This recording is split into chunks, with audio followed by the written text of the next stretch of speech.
So the Trump administration has now deported a Venezuelan teen despite knowing he wasn't a target. They knew he wasn't the one they were looking for, and they still arrested him and sent him to an El Salvadoran prison, the death camp. So, Manuel Gutierrez sent from New York to El Salvador prison, although family says he has no criminal history or gang ties. 19-year-old Venezuelan in New York City reportedly was apprehended by Trump administration immigration authorities and deported to El Salvador, despite agents realizing he was not whom they meant to arrest in a targeted operation. So he's not even the one they're looking for, and they just send him. Despite the fact that he's not even the one that they were looking for. Not even the one they were looking for. These people know exactly what they're doing. Even when you try to follow the legal process, they still deport you. And notice that these people aren't even El Salvador. They're not even Salvadoran. They're not even El Salvador citizens. They're sending people who are Venezuelan to El Salvador. What sense does that even make? They're sending people who aren't even citizens of a country to said country to random prisons with oversight of a dictator. And people want to sit there and say, oh, well, why are you concerned? Well, I don't know. What kind of deal does Bukele and Trump have? Where Trump can grab anybody, citizen or otherwise, yeet them to El Salvador, regardless of whether or not they're even from there, and Bukele, with a smile on his face, is hoarding a bunch of international, soon-to-be international citizens, because I can guarantee Trump's going to start deporting people who are from other countries that are here legally to Bukele's prisons. He's going to send anyone there. And Bukele might find himself in a situation where he has a whole bunch of prisoners from the entire international community asking for them back. Manuel Gutierrez, whose family opened an asylum case after arriving in the U.S., was deported from the Bronx to the notorious Secot prison in El Salvador despite his relatives' insistence that he had no gang ties or criminal history, according to Documented, a newsroom dedicated to telling stories of immigrants in New York City. The Gutierrez family says it has been left without information or answers.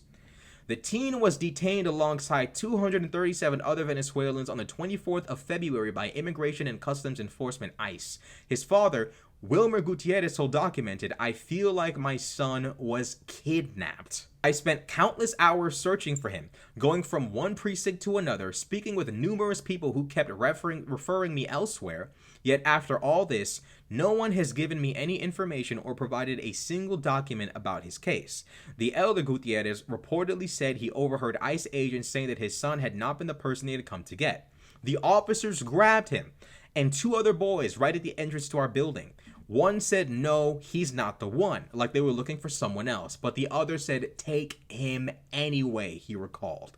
Gutierrez has no criminal record either in Venezuela or the U.S., his family said. He also did not have any tattoos, which is a feature that U.S. law enforcement often use to link people to the Tren de Aragua gang, a transnational criminal organization from Venezuela, and to justify their expulsions from the country. Despite this, Gutierrez was arrested and later deported to El Salvador, to which he has no ties. Now, conservatives justify this by saying, well, he wasn't in the country legally. He had an asylum case open. These people aren't even trying to go through the legal process. Donald Trump is using foreign issues and people who are from other countries as a means by which to lay the foundation for his tyrannical takeover. This is the reason why Donald Trump is more than happy to deport Middle Eastern people studying abroad in the United States for having an opinion about Israel that he doesn't like. He does this because he himself is planning to arrest people who speak against him. He himself is planning to take people, pluck them out from the street who speak ill of him, and send them to an El Salvadoran prison. That will be where all of his political opponents go. El Salvadoran prisons will be the, the Auschwitz of American history. That's exactly what it's going to be. It will be the place where you go to disappear. This is literally the there is no war in Ba Sing Se happening right here in the United States. These people are using El Salvadoran prisons as a death camp or disappearance camp for their political opponents or political targets or ethnic or racial targets. That's exactly what is happening here. Sending them to El Salvador despite the fact that El Salvador and this Gutierrez kid have no connection. How about you send him back to Venezuela?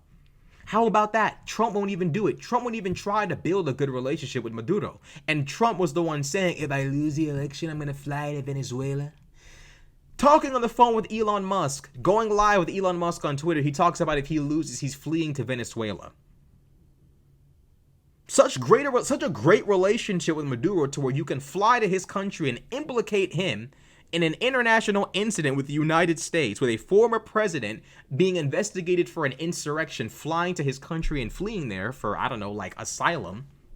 Trump is entitled to asylum. Trump is entitled to go to a country he's not from, and it's cool. But if you do it in America, you need to be deported to an El Salvadoran prison. I guess it's because he's white. I understand that when you're white in conservative circles, you can do anything. Donald Trump is using El Salvadoran prisons as a disappearance camp. Mark my words, this will become a new term. They will be called disappearance camps, where they don't kill you, but they do make you go away forever. They don't know where you are. They don't know how to find you. Blah, blah, blah, blah, blah. That's exactly what these camps, they are disappearance camps. And at worst, death camps. That is exactly what these are. Donald Trump is using El Salvador as a place to dump off people he does not like, and Bukele is smiling, thinking that none of this could ever possibly backfire in the event that Donald Trump or one of his successors is ousted from power by force by the American people.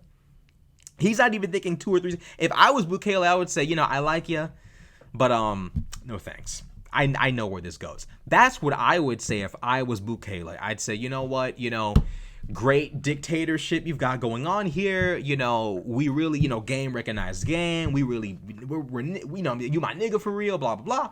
But, a little bit too much for me, a little bit too steep for me. I'm not really ready to crash out with you. That's what I would have said. But Bukele seems very happy to go along with Trump and be the place where he can deport all of his political opponents, racial targets, ethnic targets, etc., etc., etc. I won't really put it past Trump to send some of these Middle Eastern kids to Venezuela. I won't put it past him to send Mahmoud Khalil, to send Ozturk, to send all these people straight to El Salvadoran prisons. I wouldn't put it past him. I wouldn't put it past the boy. It's very much within his capabilities. It's very much within his personality to do so. So, they're now sending teenagers to El Salvador who they know they're not even looking for, not even trying to go through the legal process to try to deport him, just deporting him with no... And they're doing this brazenly because they have no intention of cooperating with the Supreme Court.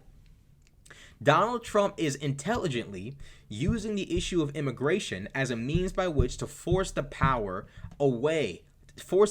out of the hands of the Supreme Court. The people voted for me to get rid of the illegals.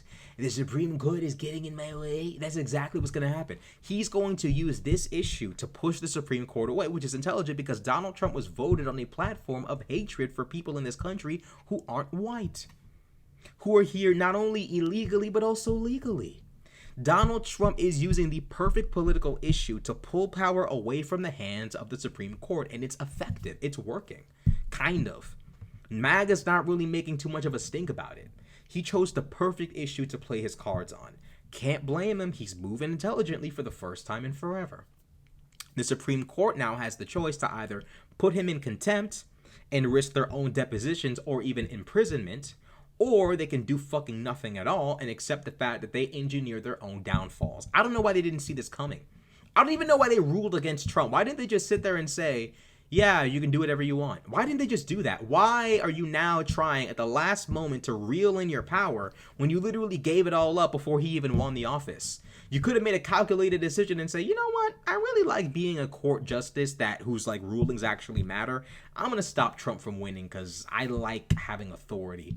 Instead, they sabotage Biden. They help Trump win. They remove any and all accountability from Trump. And now they're shocked, Pikachu face shocked, that Donald Trump is now packing them up and packing backing them out.